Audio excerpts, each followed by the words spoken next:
di jero kudrat jeung iradat Allah. Umur geus diatur ku Gusti Allah, nyawa geus dibatas ku nu bogana.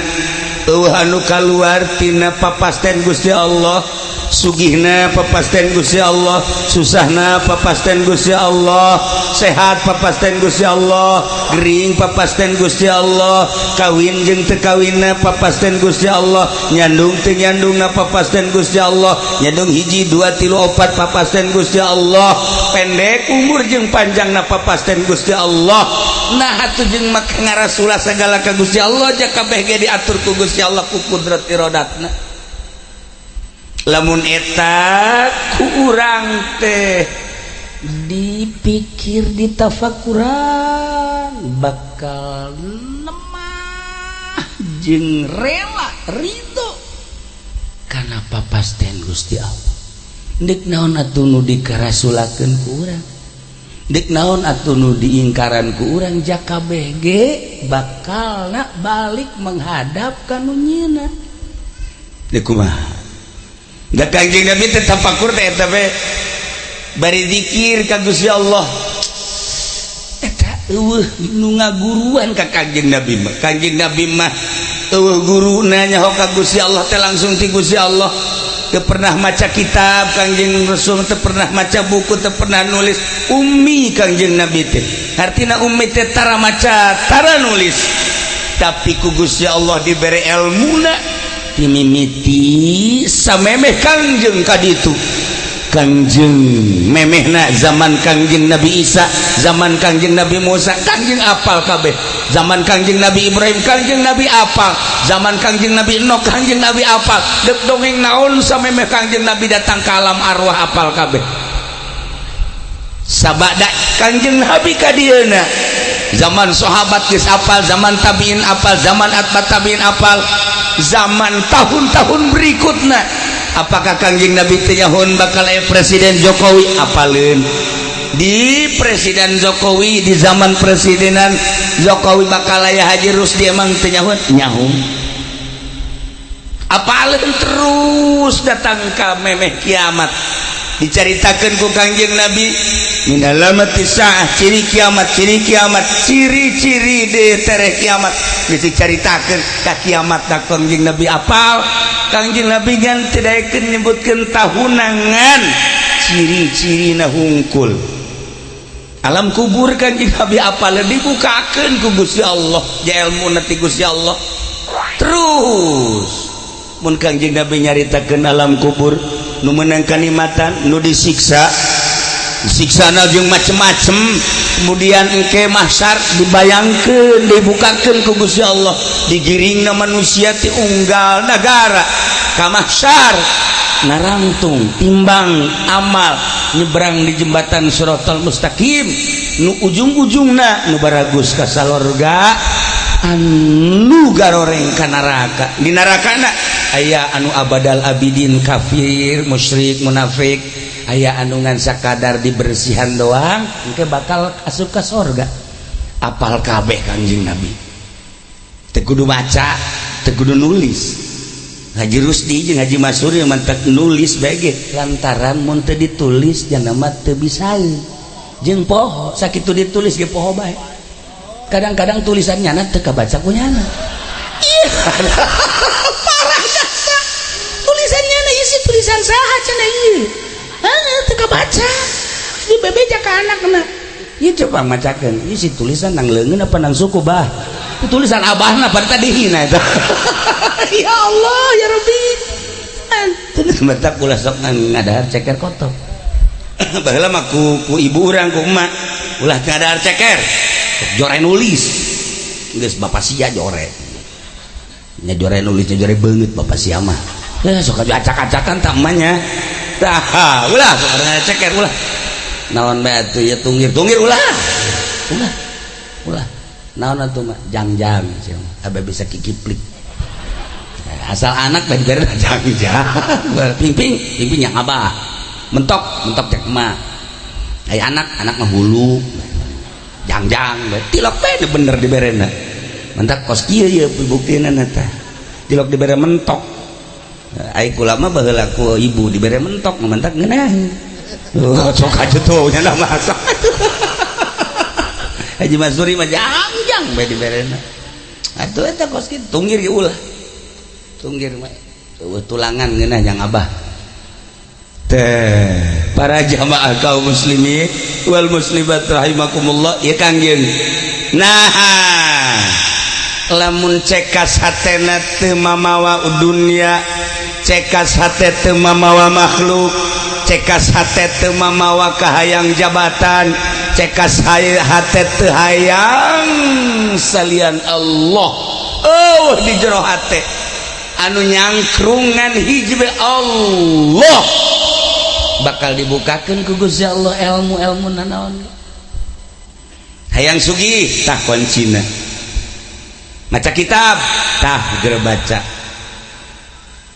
hayang naon bae bukan asal cekas sampai urang aya awewe geulis ku batur teu bisa didongkel ge teu bisa urang cekas hatena urang embung kan ka nyana lantaran cekas hate nyana nu ngudag-udag urang gitu ngomong mantap bae ya Allah pernah melet gitu manjur Haji Masuri mah ya beak mobil hiji sia di lawan beak mobil hiji bobogohan bantu mah tilokos gitu boga kenek Haji Arab ragag kenek duanya nah Haji Arab jeung Dulgani hiji Haji Arab ragag atuh supir terus baik bareng turun kenek mana Haji Arab teh sesa untung hirup kena sok adzan Jumat teh kenek nyana cuman lamun dibuka ieu na bararen kabeh urut ragag nomor kedua Dulgani nah, begitu deh ka Garut cak nyana teh ka Dulgani kenek pan kenekna kenek profesional eta loba laga jasa itu loba laga pan nyana mah dol pinuhan bensin ini ka Garut oli pinuhan dek ka kula maksudna ka ditu waktu Dulgani mah siap jasa bensin di pinuhan ka oli punyana dibuka heula handapna dibuka dibersihan punyana sok bengkel kan ngaranna aturan mah bengkel ima lain panyana mah lain bengkel kunaon dibuka tuh handapna bauda buka kunyana set beres wah bersih cenah geus kesian kunyana oli set beres beja siap bos beres bos enuh langsung isuk-isuk berangkat datang ke puncak drogdog mobil guna dia drogdog aduh barang kasih siti boh oreganan oli murna tadi dipasang aduh iya bukan kenek parah nah itu Dulgani sesa keneknya nah tuh tak gesah belum nyaritakeun nyana mah geus eueureun-eureunna maksudna emangnya mah kos kitu rurah oji eta teh hadamnya na kunaon ai hadamna subihay nyana henteu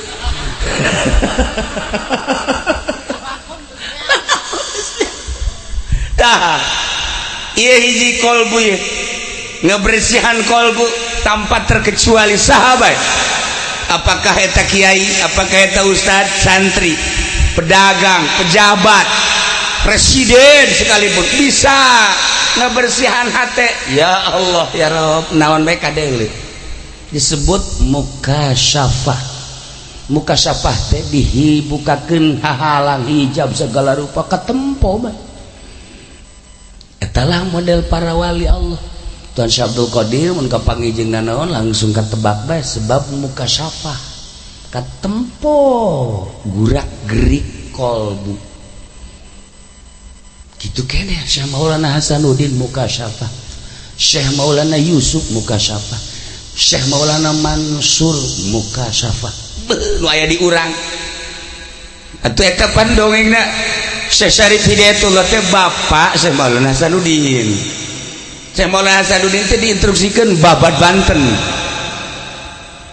dilaksanakan hebat satu ketika Syekh Syarif Hidayatullah nyabalah ke anak gitu nyaba geus beres mere ilmu alhamdulillah nyana balik begitu balik biasana kan jalan darat dia mah jalan jalan ke laut.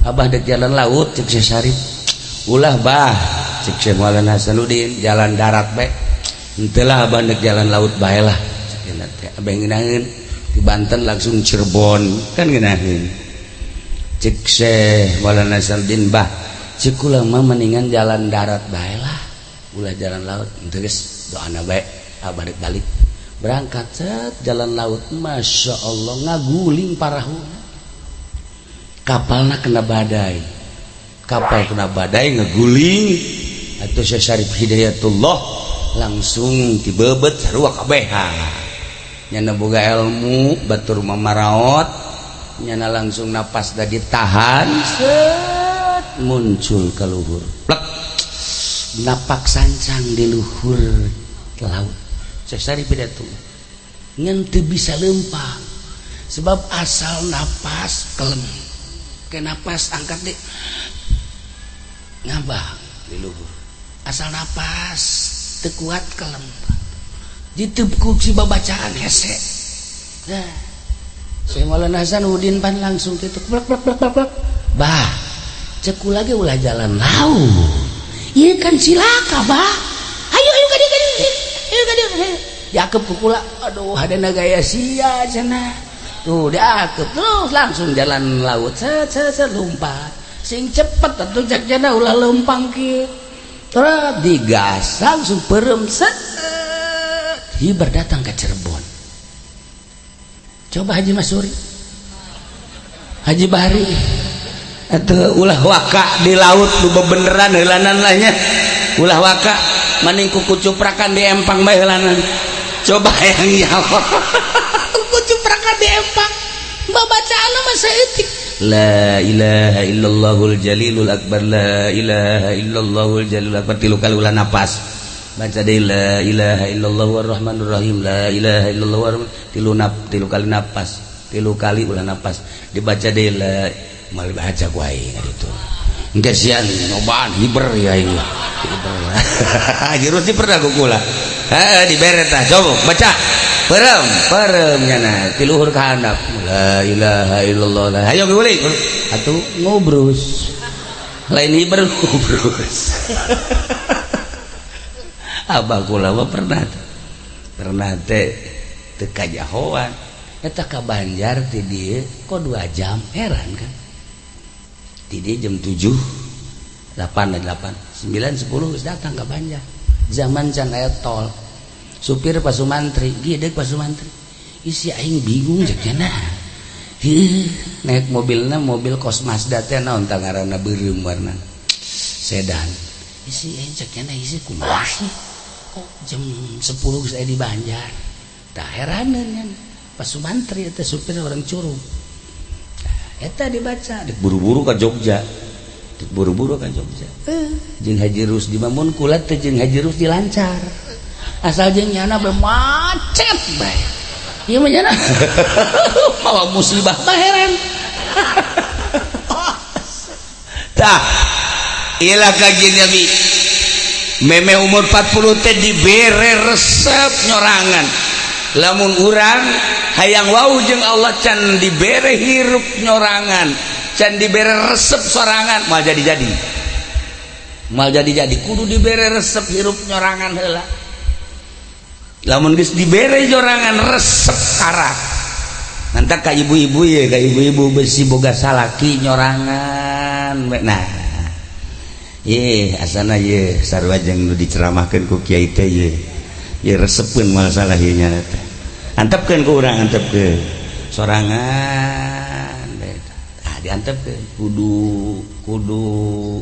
kudu nyaho si pamajikan teh ka kahayang salaki oh ieu hebat teh diantepkeun menang 20 poe seuri sorangan kan jadi kos kieu teh jadi kos kieu rek salah guru ieu mah guruna horenganan ti Gunung Kawi teu beres atuh nah ieu tetep urang mun boga salaki aya sorangan bae tanya Kak bangunna ieu sorangan bae emang hayang naon ente sih teh yang naon sugan geus hayang naon geus hayang nyandung kula mah ridho Kak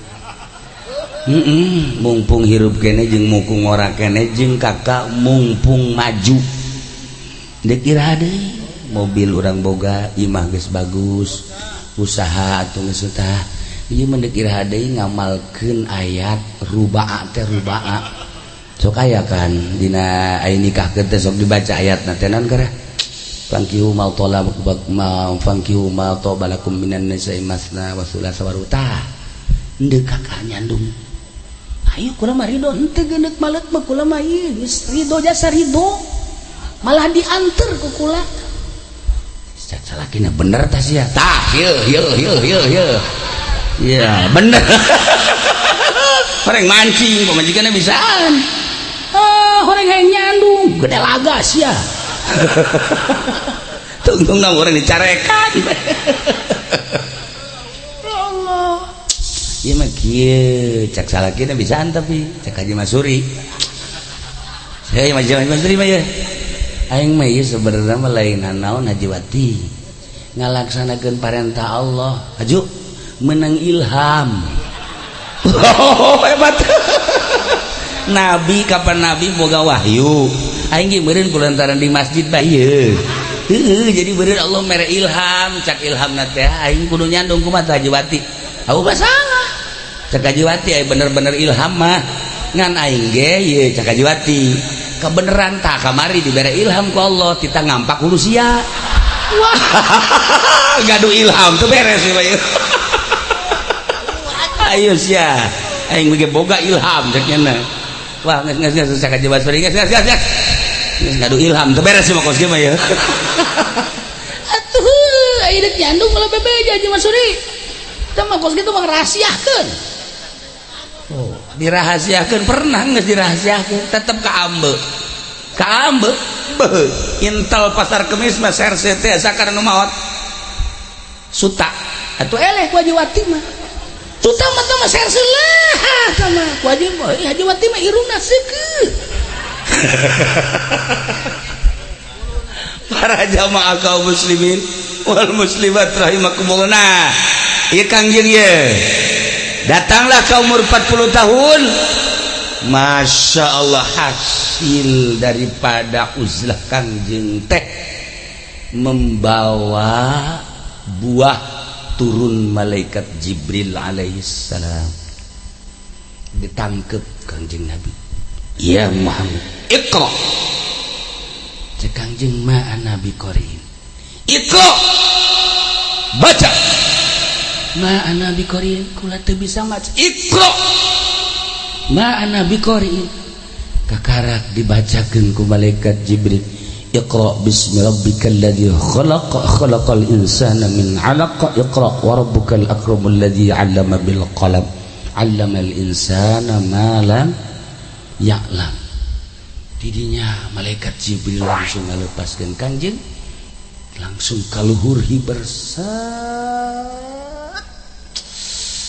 ngegeter-geter Kangjeng bayangkeun ku urang di luhur gunung nu sakitu luhurna nu kula tahun 2000 alhamdulillah pernah naik ke gunung tersebut Masya Allah karim luhur didinyalah Kangjeng pertama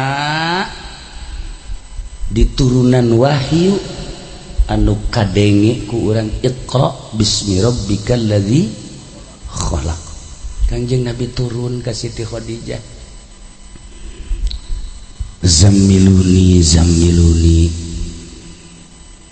cek Kangjeng teh rurub kula rurub pamajikan Siti Khadijah gelis di Siti Khadijah bangsawan di Siti Khadijah Masya Allah sugih aya di Siti Khadijah majihna orang boga pamajikan hayang tanu kitu teh ayah teu mengaji we lamun aya nu kitu teh awewe rangda bosal umur 40 tahun gelis bangsawan turunana bagus haju sugih haju hayangeun jasa ka Haji Masuri daek tuh daek jasa sajana dunya na boro-boro nu kitu simba ge daekeun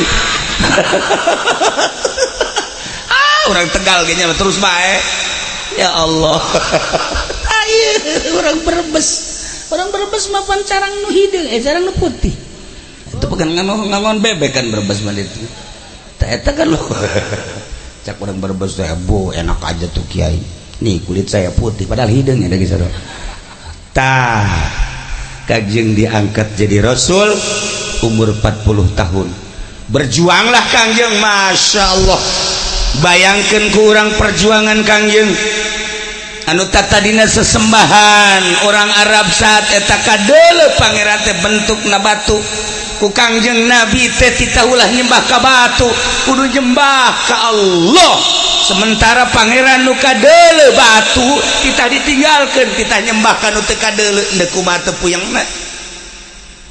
Sesembahan urang Arab saat eta teh kayu anu kadeuleu kan kayu teh anu geus ratusan tahun dianggap ribuan tahun berkaramat eta kayu teh dianggap pangeran ku Kangjeng Nabi dirobah ulah nyembah ka dinya tama makhluk kudu nyembah ka Khaliq. Naon tante tantangan gede ka Kangjeng. Sementara orang Majusi menyembah teh ka seuneu anu geus teu pareum-pareum ditiru ku unggal daerah seuneu tersebut teh disembah. Kangjeng Nabi lahir diangkat jadi rasul di tangan robah sesembahan tersebut ulah eta cek Kangjeng nu disembah mah Allah sang Khaliq eta mah makhluk. Naon teh teu perangan ngarobah model kos karar itu. Perekonomian anu tatadina teh saha anu gagah eta anu hebat, saha anu kuat eta anu menang dirobah ku Kangjeng melalui muamalah nu ku urang kuari dilaksanakeun. Riba lamun aya dua akad beda harga dirobah ku Kangjeng Nabi haram teh kos kitu. Naon tah teu piributeun. Ketika nginjem 100.000 dimikeun 80 tapi mayar tetep kudu 100.000 sabulana naik tambah 20% atau 30% eta teh baheula teh kos karar itu ku Kangjeng Nabi diulah eta teh riba. Apakah teu pireubeuten? Ketika jelema marnabok ku Kangjeng Nabi diharamkeun apakah teu pireubeuten? Ketika zina hambalayah zaman jahiliyah mah awewe teh teu barake calana ngan make baju kurung doang. Ketika Haji Masuri lempang nyana ngangkat ya endek kumaha coba dagang teh karar itu baheula mah Masya Allah. Lamun Haji Masuri hirupna di zaman baheula atuh kos kitu nya ge begitu diangkat endek siap. Tah eta ya Allah ya Rabb. Inilah tugas Kangjeng ngeuweuhkeun pangeran nu kadeuleu berbentuk makhluk tita ka Khaliq nu Maha Qadim.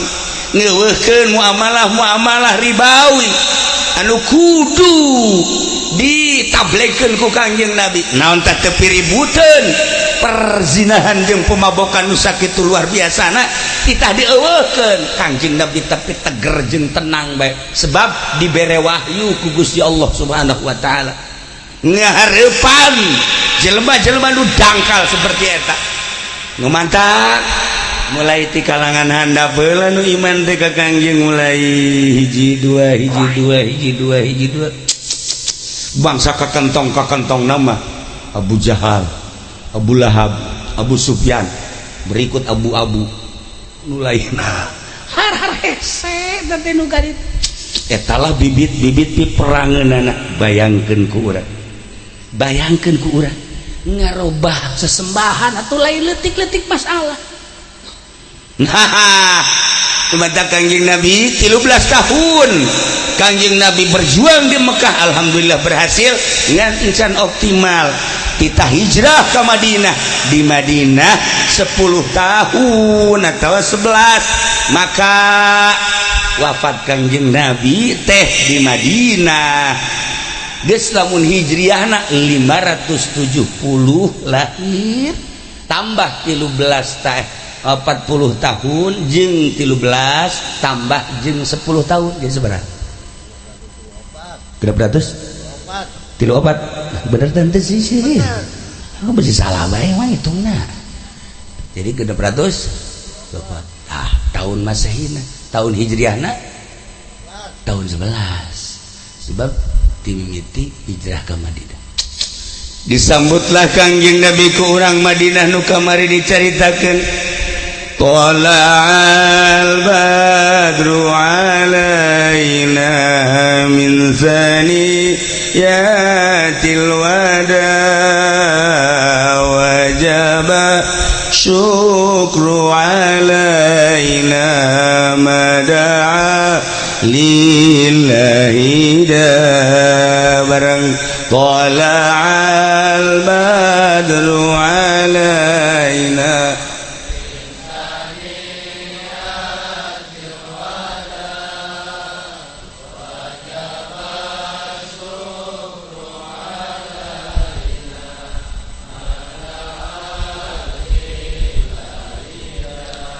Tala'al badru alaina, datang muncul datang al badru Kangjeng Nabi nu caang, Kangjeng Nabi nu kasep banget, caang banget, kasep kolbu caang kolbu badru lir teu beda jeung bulan purnama. Kangjeng teh datang alaina ka urang cek urang Madinah.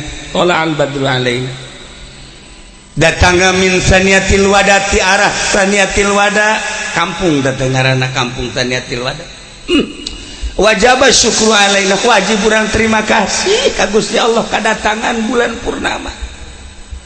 Mada'a lillahi da'i, ya Allah ialah Kangjeng Nabi teh lir teu beda jeung bulan purnama. Nu mantak cek Imam Ja'far mah, cek Imam Ja'far, anta syamsun anta badru anta nurun fauqa nuri anta iksiru wa ghalli anta misbahu suduri ya Nabi salam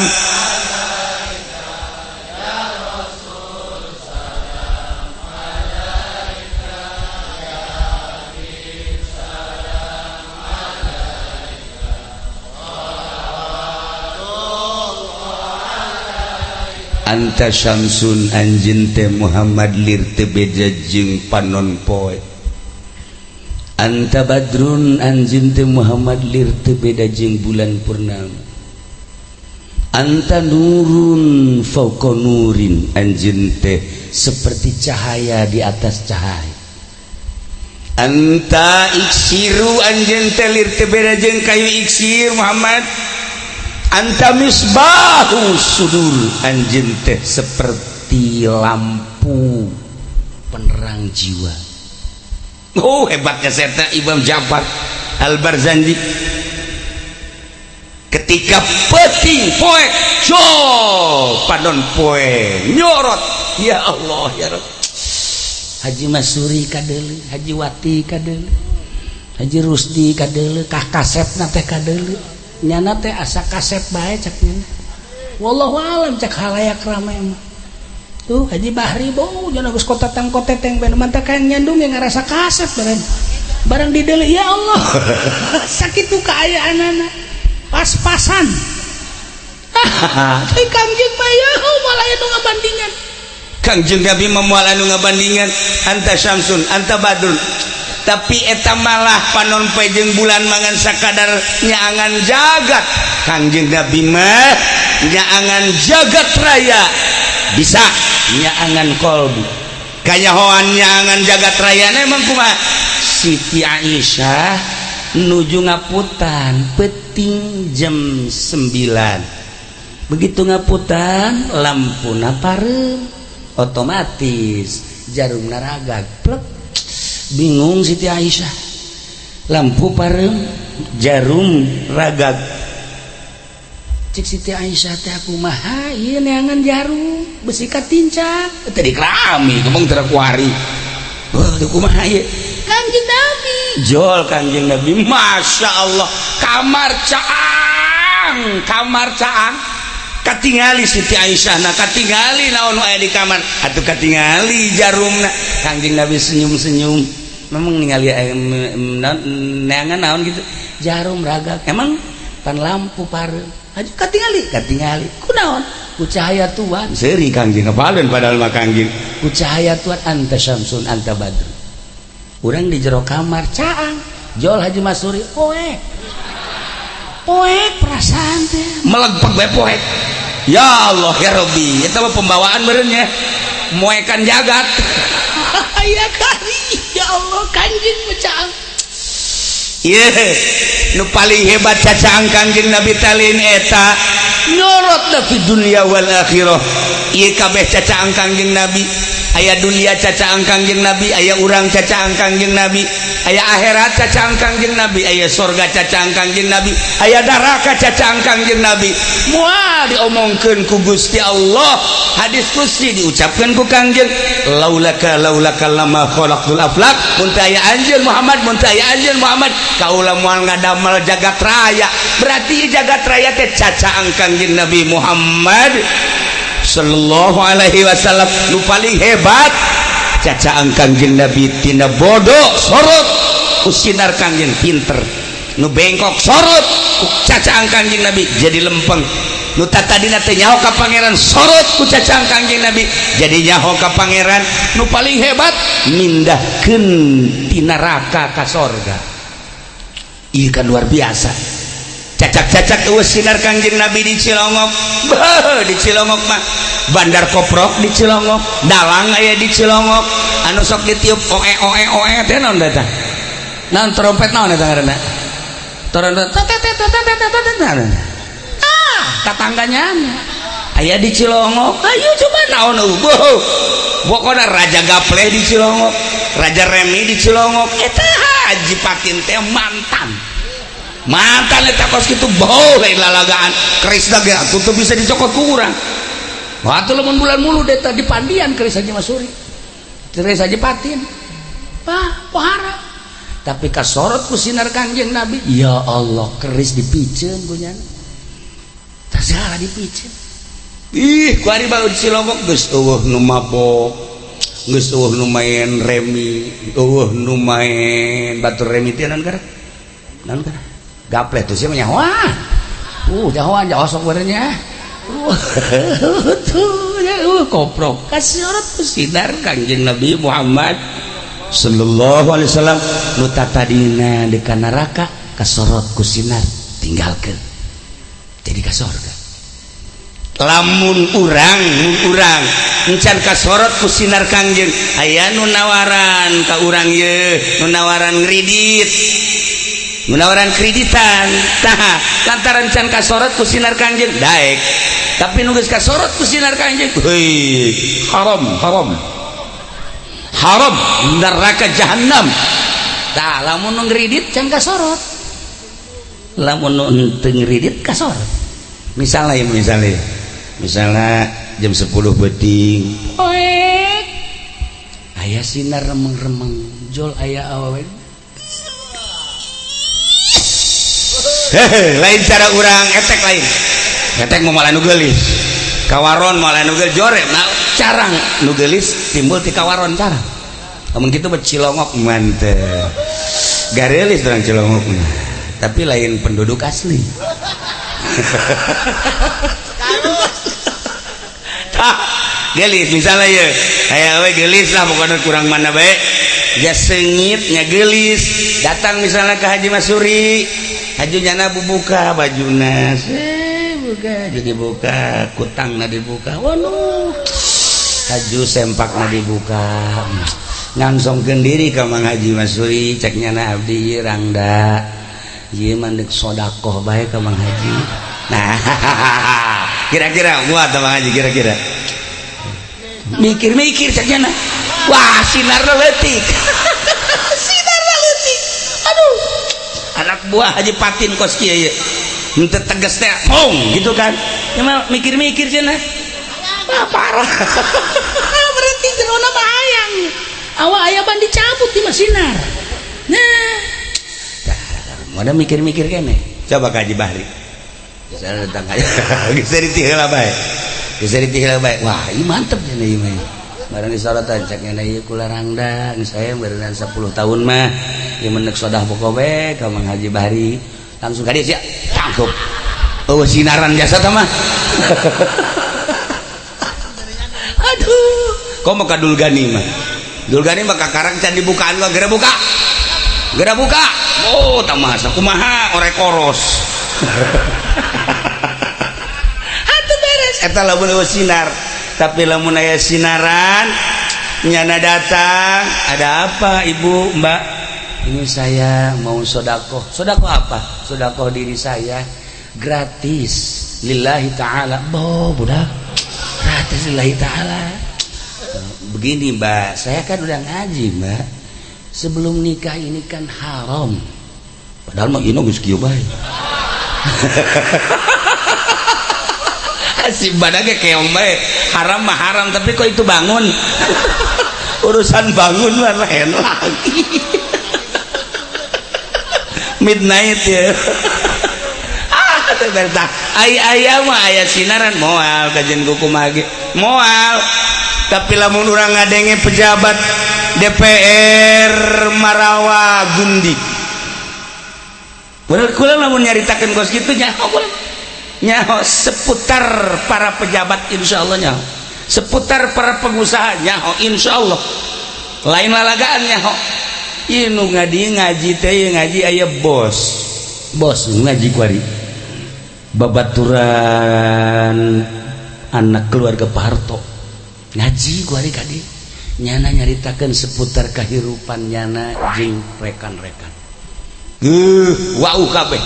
Bahkan nyana nanya pejabat siapa aja yang suka kesini Pak Kiai, nggak ada. Wah saya tahu cenah kalau mau kesini si Azim nyaho nyana sebab babaturan nyana wari gaji tah nyana nyaritakeun anu wah ieu nagara mantak acak-acakan emang kumaha. Nah lamun kukula dicaritakeun ngan kajeun teh urusan nyana, nu penting mah urusan urang baik supaya kasinaran ku Kangjeng Nabi Muhammad sallallahu alaihi wasallam. Urang malam ieu mudah-mudahan sinar Kangjeng Nabi teh nyorot ka urang, saenggeus teh nyorot ulah dicabut deui sehingga urang nyaho kana syariat-syariat Kangjeng Nabi, nyaho kana hakikat-hakikatna, sehingga urang dipindahkeun ti neraka nu tadina ka neraka jadi ka surga. Tidak terkecuali pokokna mah ahli Cilongok anu cicing di Cilongok dek urang mana bae, mudah-mudahan nu can iman supaya iman, nu geus iman supaya mantep, nu geus mantep supaya leuwih mantep, sehingga urang babarengan kabeh aya di surga Allah Subhanahu wa taala. Nah iyalah sinar Kangjeng Nabi nyorot, padahal zamanna geus 14 abad masih keneh nyorot. Masya Allah sinar Kangjeng Nabi teh seperti eta. Para jamaah kaum muslimin wal muslimat rahimakumullah. Nah dibahasakeun Kangjeng Nabi teh iksir, dibahasakeun Kangjeng Nabi teh misbah, dibahasakeun Kangjeng Nabi teh Samsun, dibahasakeun Kangjeng Nabi Badrun. Ai eta bahasa Kangjeng Nabi kabeh ngaran. Atqal azkiya, asfal asfiya, azkal azkiya, eta kabeh sifatan-sifatan Kangjeng Nabi Muhammad sallallahu alaihi wasallam. Kayu iksir teh lamun bentukna kayu, lamun urang boga kayu eta urang peureum hayang ka Cirebon dicekel ku urang set urang bisa hibar ka Cirebon. Iksir urang teh cicing hayang ka Singapura langsung cekel set langsung teh kudu make lain air ragam di Karawang teu kudu ieu mah lain teu kudu ieu mah kayu iksir cekel ku urang beungsa langsung berangkat ke Singapura. Haji Rusdi teu daek balik di Singapura. Eueuh nu make samping di Singapura. Di Singapura eueuh nu make samping, eueuh nu make jubah di Singapura, eueuh nu make calana panjang. Awewe kabeh make calana pendek kabeh, aya nu make sempak. Haji Masuri eta Haji Rusdi teu kicep-kicep sugan teh keur naon? Bukan didalegeun bae. Heuh sia kunaon teu kicep? Itu barang di dalam Masya Allah nya paruti nya baragus teu ditutupan di Singapura mah nyana geus kajakan deui ira cenah ke Singapura deui naon sia dek jarah sih mendek deuli eta ya Allah tah boga kayu iksir sekelan hayangna urang dagang nyekel kayu iksir dagangna teu sabaraha kauntunganana bisa lipat ganda. Nah nanyakeun tangkal aduh geus tinggalin zaman geus tareh paeh nanyakeun tangkal iksir. Iksir Masya Allah urang bodoh cekel kayu iksir baca Quran bisa baca urang bodoh teu ngaji teu naon boga kayu iksir maca kitab bisa iksir mah mata Kangjeng Nabi teh disarupakeun ka iksir anta iksiru wa ghalli tah lir teu beda jeung kayu iksir jadi serba bisa Kangjeng Nabi mah ka tukang nyaho ka hareup nyaho masyaallah karim jelema anu muriang ngan sakadar aya nu nyeri mata Sayyidina Ali tadi Ali panggil Ali mah teu aya ka mana Ali geus dibere bendera bereun muriang naon nyeri mata tidak ka dieu tak ka dieu di pasangan bendera bener matana bengkakna luar biasa teu bisa neuleuk Sayyidina Ali teh ka dieu Ali ciduhan wah usap ku Kangjeng set mata masyaallah cak Sayyidina Ali leuwih bengras kibatan memeh muriang mata kuari lamun nyeri mata usap ku Haji Bahri hayang nyaho coba mun teu buta bisa ulah usap-usap lah Haji Bahri atuh Kangjeng Nabi mah lain deui ciduhna set usap masyaallah coba ciduh Haji Bahri usap kan jadi kieu cenah ieu tadina mah aya remeng-remengan kuari jadi poek salah ngusap aduh nah ieu lah iksir lamun urang hayang kayu iksir babari nyambat Kangjeng Nabi sebab Kangjeng Nabi teh iksir cara nyambat ka Kangjeng Nabi baca sholawat ka Kangjeng Nabi macana sapoe sapeting 4444 tuh meme berangkat geus olab atuh ieu mah jadi kayu iksir paling ya kayu asem kayu asem iksir ya Allah ya Rabb nah ieu iksir baca ku urang sholawat ngan cara maca sholawatna kudu ridho kana papastan Allah carana sakitu maca sholawat Allah ridho ka urang ridho ka Allah Allah ridho ka urang ridho ka Allah eta tah terapkeun coba urang lamun dibere ku Gusti Allah ayeuna milik ulah inget ka pamerena inget ka nu merena ridho Gusti tah urang dibere sehat ulah inget kana sehatna tapi inget ka nu mere sehatna Gusti nu mere sehat ka abdi ridho dibere sehat ku Gusti ketika dagang urang maju ulah neuleuh maju dagangna nu dideuleuh nu mere dagangna ridho Gusti urang ku harincan kawin haju dikawinkeun Gusti ulah neuleuh pamajikanana tapi neuleuh nu merena Allah lamun neuleuh ka pamajikanana bosen urang bosen nya gede panyelintung sabeca teu mahi atuh tapi urang inget ka nu merena bakal deudeuh jeung nyaa kitu Haji Masuri boga pamajikan gelis ngan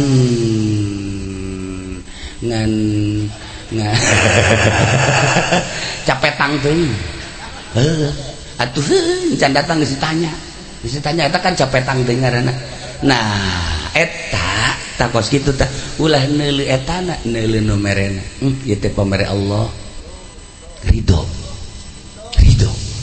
urang boga pamajikan kunyil eueuh dagingan mun kaluar di udag-udag anjing pajar tukang lamun urang neuleuh etana urang bakal bosen tapi urang neuleuh ka nu merena Allah Gusti ieu teh makhluk Gusti nu dibikeun ka abdi jang ngabaturan abdi salillah hirup di dunia abdi ridho Gusti sanes ka ieuna ka Gusti nu merena ieu teh geus aya ti papasten Gusti masyaallah babari tah ngomong mah babari ayo coba ridho eta mah geus eta kuari urang diri urang kos ieu urang ngaca masyaallah alhamdulillah Gusti abdi didamel makhluk ku Gusti teh makhluk nu pangmulyana abdi ridho Gusti sanes ka diri abdina kanu merena Gusti maha kawasa jeung maha sagala-galana tah ieu teh kakarak urang ngaridokeun ti Gusti encan Gusti ridho ka urang pelantaran jam geus jam 1:30 teh jadi teh anggeus dibae iksir ieu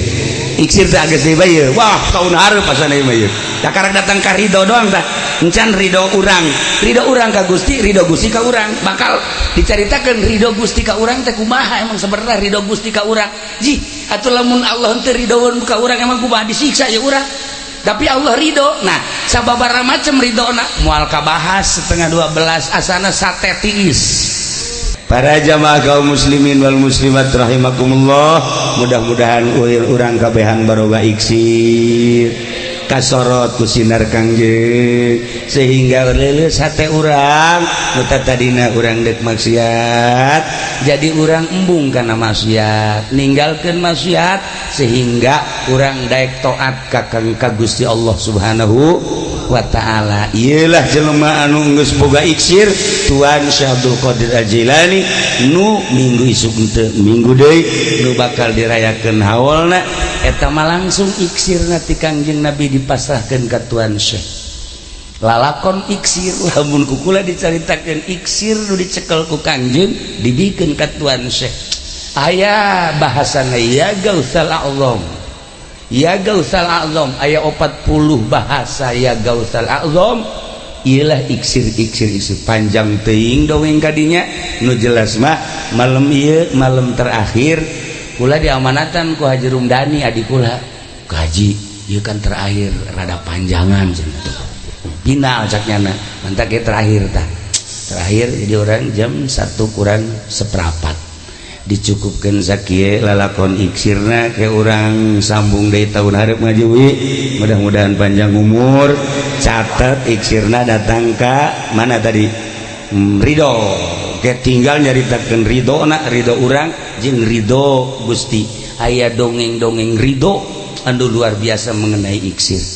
Ridho urang ka Gusti syaratna maca sholawat nama neuk sabaraha bae tapi lamun geus bisa ridho Gusti ka urang ridho ka Gusti.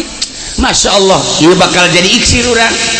Dok contoh iksir hari eta anu bisa ngalengkahan jembatan di Cianjur tahun 80 hiji nyana nyaba ka Garut naik hardtop supirna supir cak supirna ulah jalan dieu jalan dieu mah eta jembatanna nuju di Omean jalan dieu wae cek urang jalan ditu wae tebih ge wios Cianjur terus mah teu bisa bahasa Cianjur nyana mah bahasa dieu bae di kemana sia asana seueuh urang ngomong ke situnya ulah sorangan bae atuh sia dilegeg anjing sia ngadenge omongan urang Cilongok ngeunaheun perasaan sedep.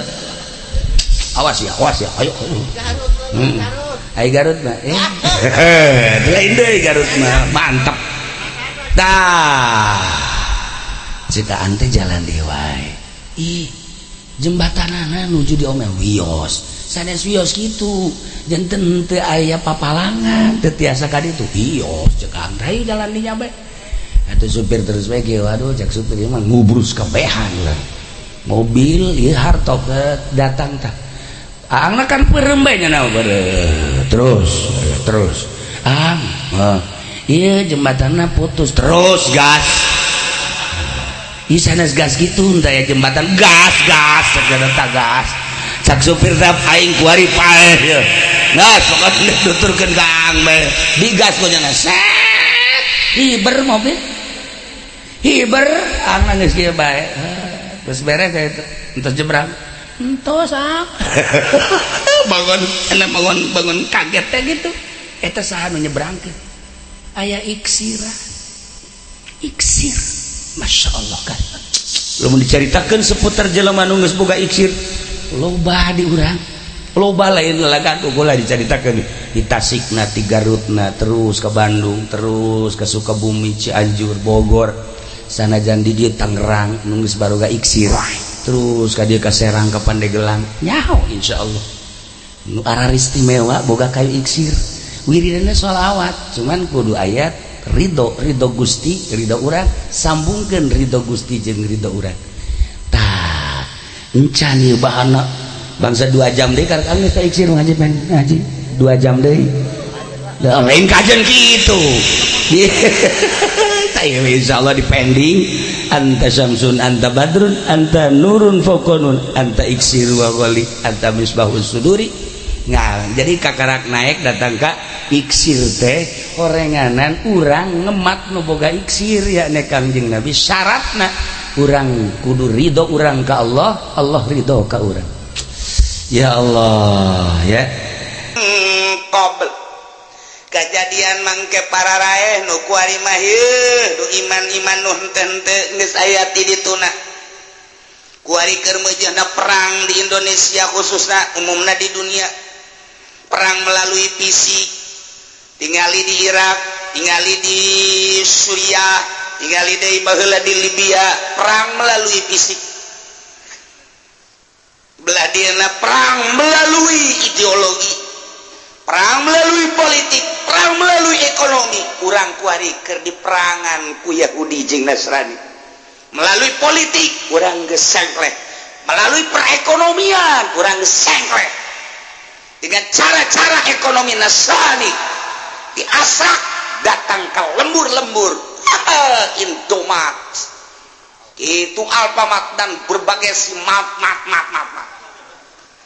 ya teh kapan geus merasuk ka hadap Yahudi perekonomian urang mah aya di bawahnya nyana ngambil keuntungan di negara urang melalui birokrasi melalui jual beli aset melalui pasar-pasar model toko-toko dan lain sebagainya dibawa kabeh geus puguh hasil bumi dan lain sebagainya dibawa urang mah hanya sampah-sampahna hungkul perang ngaranna itu perekonomian perpolitikan nyana nu menang perbudayaan masih tarik ulur dina budaya urang ngabudayakeun Islam pakaian eleh nyana kadang urang menang deui kuari mah merintah kuari mah artis alhamdulillah make pakaianana baju koko sopan make jilbab belah ditur serang deui ku nyana sakalina eleh susu ambalaya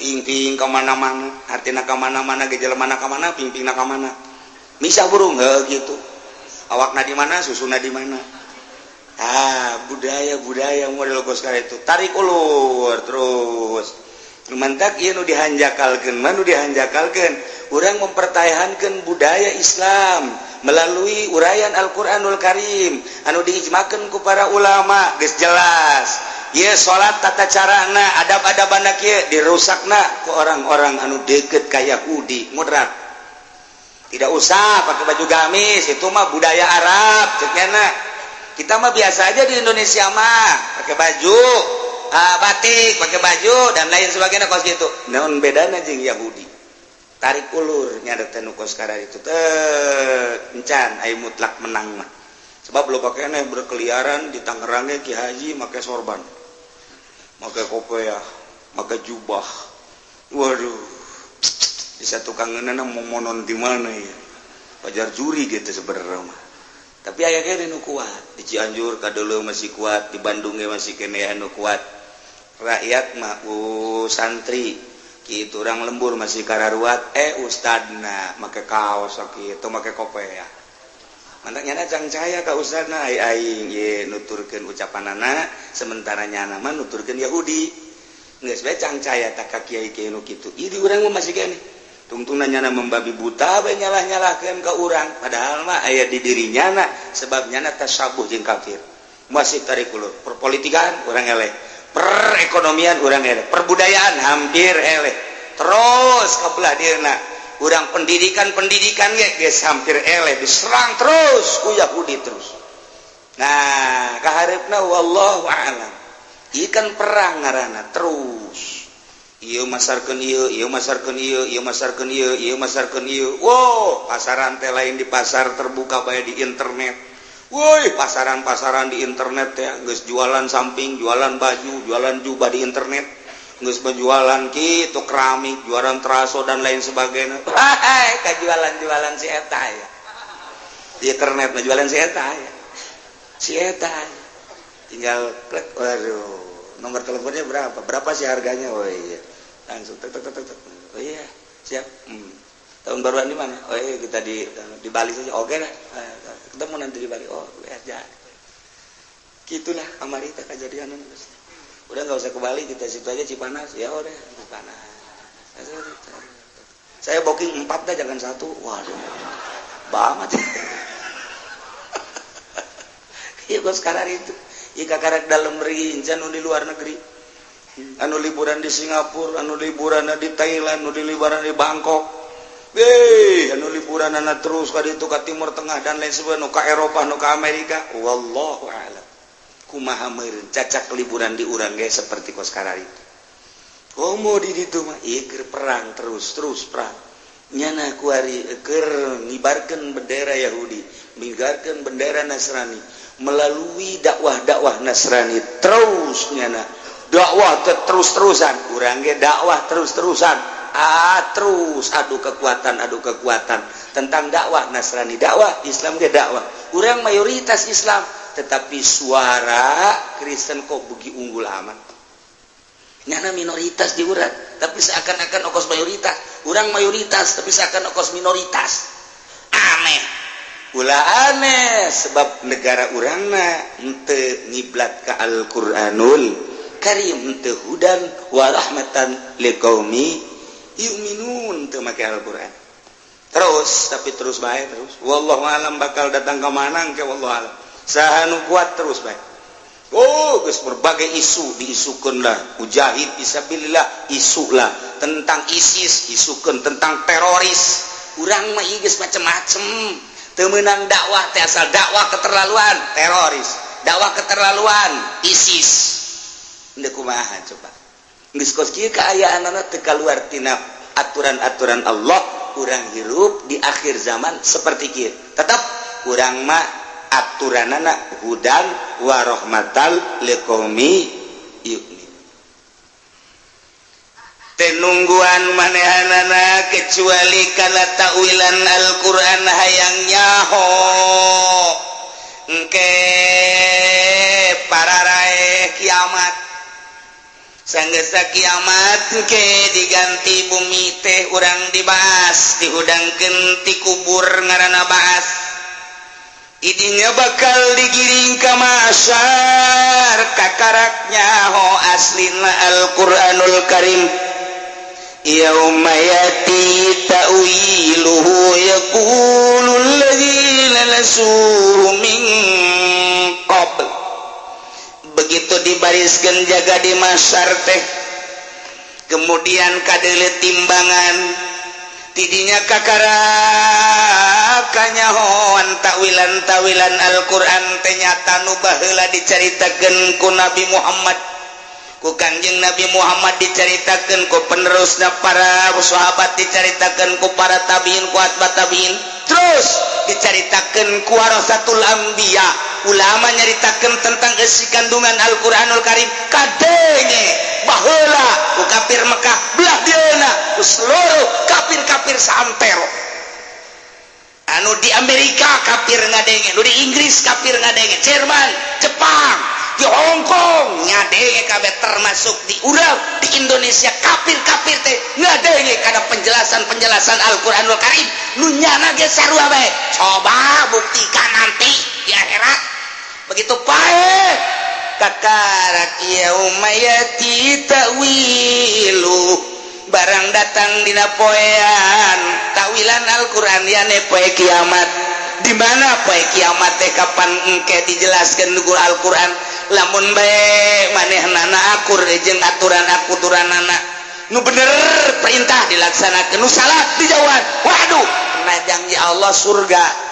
Ketika nyana nabrak teu iman ka Allah, teu iman ka Kangjeng Rasulullah, teu ngalaksanakeun aturan-aturan Al-Qur'anul Karim, wahid silaka kena ancaman Allah neraka. Kuari mah kafir Mekah teh geneuleuh kana tawilan Al-Qur'an akibat anu aya dina sidro Al-Qur'anul Karim yane poe kiamat. Kua ngomongna yaqulul ladzina lasu ngaromong jelema-jelema anu naringgalkeun kana Al-Qur'anul Karim nu memeh kiamat baheula nyana dicaritaan tentang Allah teh pangeran teh Allah. Jika Al-Quran diceritakan bahwa Nabi akhir zaman teh Muhammad, diceritakan bahwa hukum-hukum teh ulah keluar tina Al-Quranul Karim. Dek naon dina Al-Quran, urusan wajib, urusan haram, urusan sunnah, urusan makruh, urusan mubah, urusan soheh, urusan batal geus aya dina Al-Quranul Karim. Nyana ngabaikeun kana Al-Quranul Karim baheula keur waktu di dunia kuari nyata dihareupeun nyana aya neraka. Kumaha ngomongna? qad ja'at rusulu rabbina bil haqq nyata datang baheula teh rasul pangeran urang di zaman Kangjeng Nabi Musa nyaritakeun tentang rasul nu diutus ka kaumna di zaman Kangjeng Nabi Isa nyaritakeun rasul nu diutus ka kaumna da Kangjeng Nabi Isa teh lain pangeran nu kuari ditritunggalkeun Kangjeng Nabi Isa na bakal dipanggil emang maneh ngaku pangeran Gusti Paralun abdi mapan rasul Gusti nu kuari disebutkeun naga tritunggal eta teh tilu tapi tunggal tegar ti urang mah menyaya tilu hiji kadang-kadang Kangjeng Nabi Isa teh bersifat manusia keur jadi manusia kadang-kadang Kangjeng Nabi Isa teh jadi pangeran keur bersifat pangeran nyaritakeun tentang kemanusiaan Isa buktina nyaritakeun tentang ketuhanan Isa maksudna jadi urang mun nyaritakeun tentang Tuhan Isa tentang manusia Isa gitulah Kristen mah jadi dianggap bahwa nyana adalah penolong kernyarita manusia na Isa kernyarita penolong nu bakal nulungan teh Isa pangeran nu mantaknya na teh ngabogaan kasih sayang ilah teh orang Kristen dibuktikan ke di akhirat